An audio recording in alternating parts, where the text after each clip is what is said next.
안녕하세요. 필리핀 영어회화자 필프로입니다. 자, 오늘은 프렌드십 근처에 최근에 저희가 그 치킨집을 오픈을 하겠다 뭐 그렇게 영상 올린 적이 있었는데 마사지샵도 준비를 하고 있습니다. 다리를 걸어 다니고 있는데 여기 위치는 이쪽이 프렌드십이고 이쪽으로 가면은 워킹 스트리트, 프렌드십에서 워킹 스트리트 가는 쪽입니다. 여기 바로 옆에 좀 유명한 거는 두꺼비라는 KTV가 있고 이 건물 1층에는 천안 클리닉 약국이 있는 건물입니다. 사실 이 건물주랑 얼마 전에 미팅을 한번 했었는데 지금 이 건물 2층 3층이 지금 비어 있어요. 근데 지금 마사지샵을 오픈을 하려고 하다 보니까 뭐 입지나 면적 면에서는 괜찮기는 한데 임대를 하려면은 좀 조건이 좀 있더라고요. 근데 이 건물 같은 경우에는 만약에 임대를 하게 되면은 그 재임대를 하는 형식인데, 그러니까 한국에서 한 10년 정도 살다 온 필리핀 사람이 이 건물을 한 10년 정도 임대를 했다고 하더라고요. 근데 자기가 10년을 임대를 했는데 그 재임대를 해가지고 거기에서 좀 추가적인 수익을 좀 얻으려고 하더라고요. 근데 면적이 좀 크기는 한데 제가 생각하는 임대료는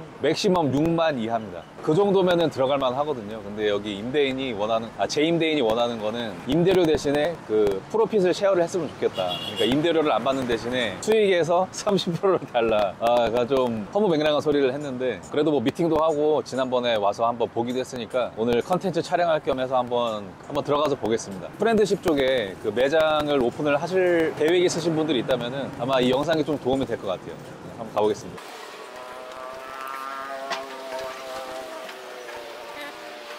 이 건물 좀 아쉬운 점은 여기가 2층인데 2층은 층고가 좀 낮다고 하더라고요. 근데 제가 키가 181이거든요. 근데 제가 손 뻗으면 천장이 닿을 정도긴 한데 제가 필리핀 살면서 저보다 키 큰 사람을 한두 명밖에 못 봤거든요. 그래서 이 정도면은 뭐 층고 같은 경우에는 뭐 크게 문제는 없을 것 같고, 근데 좀 아쉬운 점은 2층으로 오려면은 그 외벽에 있는 방금은 철제 계단으로 와야 되고, 그리고 3층 같은 경우에는 외벽에 철제 계단 통해 가지고 와서 또 철제 계단을 타고 가야 돼. 임대인이 보면은 여기 2층 3층을 따로 임대하는 것까지 염두를 해둔 것 같긴 한데 안쪽에 한번 보겠습니다.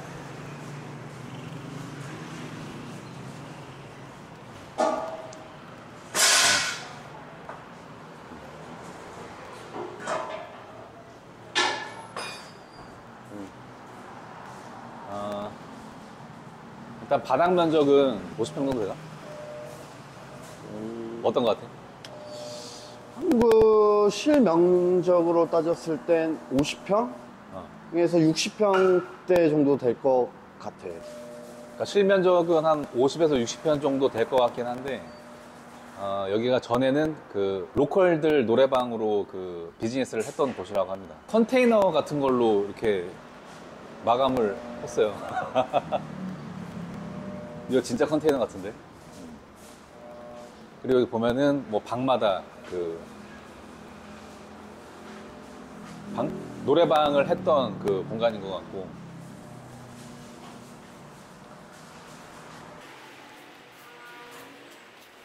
여기 3층 같은 경우에는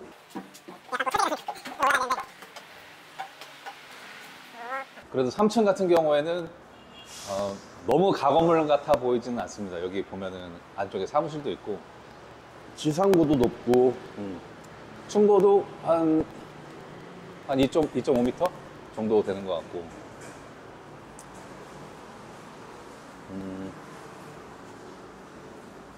근데 여기 임대인이 원하는 거는 2층 3층을 그냥 통으로 임대를 주고 싶어 하더라고요. 근데 지난번에 계산해 봤을 때 임대인이 여기 2, 3층을 임대를 줘서 원하는 게 한 15만 페소 이상을 원하더라고요. 15만 페소면은 요즘 환율로 계산하면은 한국 돈으로 한 380만 원 정도 되는데, 마사지샵을 오픈을 하게 되면은 베드는 한 20개 이하로 생각을 하고 있어서 지금 2, 3층을 전부 다 쓰는 거는 좀 낭비일 것 같고, 근데 대신에 입지는 좋습니다. 여기 프렌드십에서 워킹 스트리트 가는 방향, 입지가 그렇게 나쁜 편은 아니에요. 근데 프렌드십이 하도 포화 상태다 보니까 대로변에 있는 그 자리를 구하기가 좀 어려운데, 그리고 주차장 같은 경우에는 저기 블루 택시들이 지금 쭉 서 있는 데를 이 건물 전용 주차장이라고 하더라고요. 그래서 저쪽을 쓸 수 있을 것 같긴 한데, 뭐 주차, 입지, 뭐 면적 뭐 나름 괜찮은 것 같긴 한데, 뭐 문제가 되는 거는 임대 조건이나 약간 재임대인의 탐욕 지금 그 부분이 좀 문제가 되는 것 같습니다. 임대인이 여기 10년을 임대를 해가지고 자기 임대인 말로는 이 건물을 레노베이션 하는데 700만 페소 정도를 썼다고 하더라고요. 한국 돈으로 한 1억 5천 정도를 썼다고 하는데 지금도 보면은 계속 여기 그 발코니라고 해야 되나? 난간 공사를 계속 하고는 있어요. 이게 사실 언제 끝날지는 모르겠고. 그러니까 제가 생각했을 때는 이 건물은 리스크가 있는 게, 그러니까 전대다 보니까 만약에 그 처음 임대했던 임차인이 임대료를 안 내버린다든가, 그러니까 전대하는 사람한테 뭔가 그 문제가 생기면은 여기다 뭔가 돈 들여서 인테리어를 하더라도 약간 날아가 버릴 수 있는 그런 리스크도 좀 있고, 사실 여기는 안 할 것 같긴 한데, 그래도 얼마 전에 뭐 이게 임대인이랑 미팅도 하고, 그리고 전에 한번 와본 적이 있어가지고 그러니까 유튜브 컨텐츠 촬영차 한번 와봤습니다. 영주가, 너가 필리핀에서 그 자리 알아본다고 하면 뭐가 궁금할 것 같아? 궁금한 점? 어. 뭐 그리고, 계약 기간이나 한국처럼 그 보증금 개념 자체가 여기는 뭐 2달치 뭐 디파지 월세 플러스 이거는 참 매력적이라고 나는 생각을 해. 맞아. 이게 그 명준이는 지금 한국에서 비즈니스를 하고 있으니까 차이점이 있다고 하면은, 한국 같은 경우에는 임대료를 막 몇 억씩 내야 되잖아요. 근데 필리핀 같은 경우에는 보증금을 그 월세의 배수로 냅니다. 보통 주택 같은 경우에는 월 임대 금액이 한 2달치 정도를 보증금으로 내고, 이런 상업 건물들 같은 경우에는 주인이랑 협의를 하기 나름인데, 보통 3개월에서 한 6개월 정도 임대료를 보증금으로 납부를 하고, 그리고 한 뭐 2~3달치 그 임대료를 그러니까 선세로 납부를 합니다. 그 정도 조건으로 계약을 하는 게 일반적이고, 그래서 한국보다는 치킨집을 오픈을 한다고 쳤을 때 한국 같은 경우에는 뭐 한 2, 3억 든다. 2, 3억 정도 쓰나? 이 정도 평수는 3억이 뭐야? 이 정도 평수로 할 경우에는 한 3억 정도 생각을 해야겠지? 한 층만, 한 층만 했을 경우에는 뭐 서울 같은 경우는 3억이 넘을 수 있고, 권리금이 형성되는데 여기는 권리금이 형성이 안 되니까 뭐 집주인이랑 얘기만 잘 되면 솔직히 말해서 뭐 월세, 뭐 보증금 정도? 그러니까 한국보다는 이런 매장 그 오픈하는 거 자체가 좀 많이 수월하죠. 일단 보증금도 적게 들어가고, 그리고 한국처럼 그렇게 인테리어를 엄청 빡세게 할 필요가 없고, 최근에 그 이 동네에 있는 치킨집은 다 가봤는데, 어제 갔던 치킨집 같은 경우에는 인테리어를 좀 너무 화려하게 해놔가지고 들어가기가 부담스러울 정도로 사실 그렇게까지 할 필요는 없을 것 같고, 저희가 목표로 하는 거는 그 동네에 있는 그 치킨집 정도 퀄리티만 나오면은 필리핀에서 승산이 있다고 봅니다. 한국이랑 조금 비즈니스 할 때 좀 다른 점이, 여기는 인테리어 할 때 그 에어컨에 좀 신경을 많이 써요. 한국 같은 경우에는 사계절이 있으니까 보통 여름에만 한철 그 틀지만, 여기 필리핀 같은 경우에는 사계절이 여름이라고 봐도 되기 때문에 1년 내내 에어컨을 틀어야 됩니다. 그래서 에어컨을 유지보수를 해야 되는 경우가 많아요. 막 룸이 있다고 하면은 룸마다 에어컨을 한 대씩 다 놔야 되고, 뭐 필터 청소라든가 뭐 그런 것도 좀 더 자주 해줘야 되고, 그런 부분은 한국이랑 조금 다른 점이고. 한국보다 더 잘해야 되는 거는 방역이라고 생각해. 방역. 방역은 무조건 필수고. 그러니까 명준이가 방역이라고 이야기를 하는 이유가, 저는 지금 클락에 살고 있고, 그 앙헬레스 같은 경우에는 클락보다는 약간 뭐 쥐라든가 바퀴벌레를 맞닥뜨릴 확률이 좀 더 높죠. 명준이도 지금 얼마 전에 인수한 매장 그 며칠 상주하다 보니까 뭐 파리라든가 바퀴벌레, 뭐 쥐, 그런 거 많이 봤을 거야, 그지?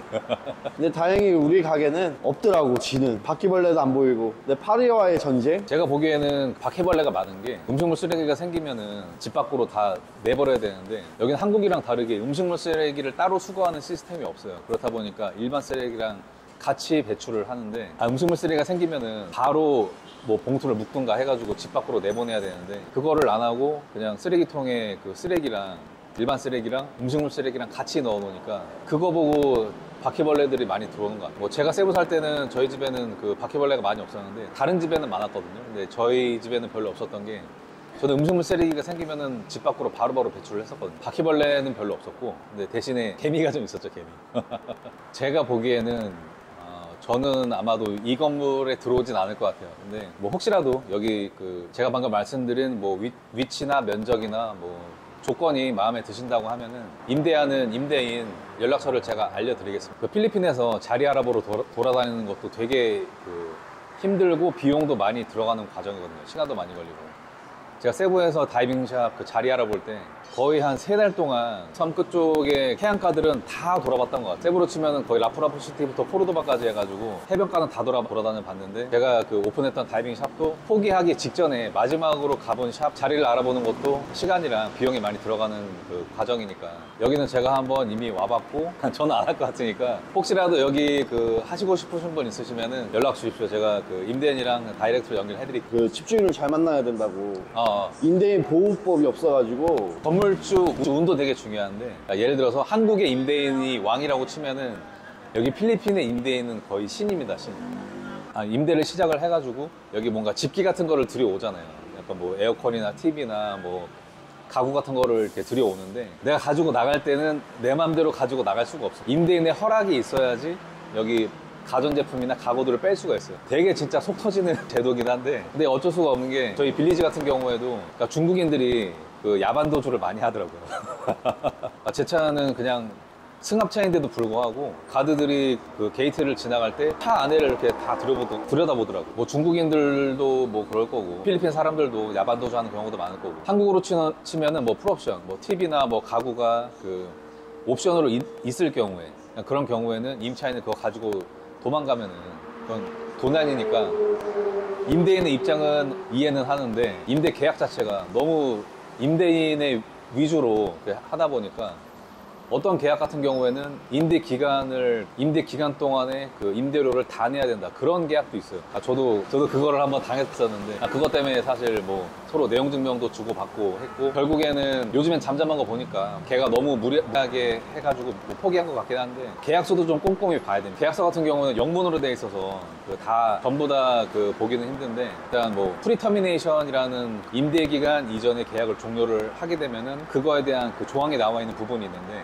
그 부분은 진짜 꼼꼼하게 봐요. 계약 기간이나 임대료나 뭐 그런 부분들은 일반적이지만은, 그러니까 프리터미네이션 부분은 정말 꼼꼼하게 봐야지 나중에 소송에 휘말리거나 속 터지는 부분이 없습니다. 그리고 보증금 같은 경우에는 한국은 임대료를 못 내면 보증금에서 까잖아요. 근데 필리핀 같은 경우에는 그 일반적인 계약서에서 보증금의 역할은 그냥 그 수선료로만 쓰입니다. 그러니까 내가 임대료를 못 내면은 보증금에서 까는 게 아니고, 그냥 몇 달 못 내면은 그냥 나가라고 하든가, 아니면은 그 자물쇠를 채워버려요. 보증금은 그냥 보증금대로 다 날아가는 거고, 그러니까 그 부분이 한국 그 임대차 계약이랑 조금 다른 부분입니다.